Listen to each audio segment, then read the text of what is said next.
Франција и Турција влегоа во отворен дипломатски судир по навредливиот коментар на председателот Реджеп Тајип Ердоган на сметка на неговиот колега Емануел Макрон.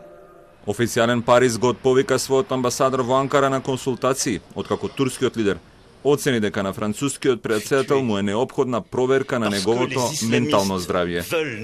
На локалниот партиски конгрес на владеачката партија на правдата и развојот во Централна Анатолија, Ердоган реторички ги праша своите верни поддржувачи што е проблемот на оваа личност наречена Макрон со исламот и муслиманите и продолжи. Macron'un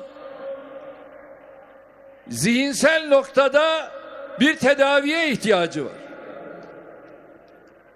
İnanç hürriyetinden, inanç özgürlüğünden anlamayan ve kendi ülkesinde yaşayan milyonlarca farklı inanç mensubu insanlara bu şekilde davranan bir devlet başkanına başka ne denilebilir?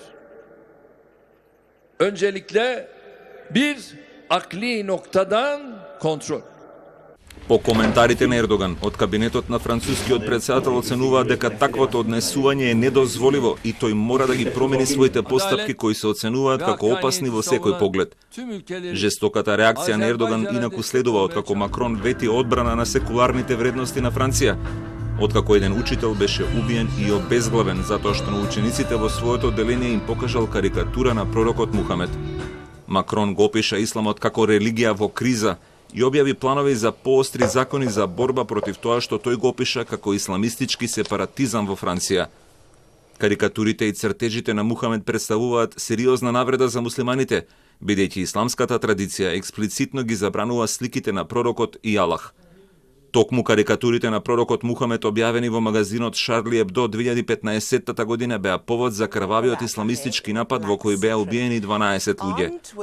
Сепак францускиот секуларизам има клучна улога во националниот идентитет во оваа држава. Секој ограничување на слободата на изразување за заштита на чувствата на одредена заедница според француската традиција представува закана за демократските вредности на државата.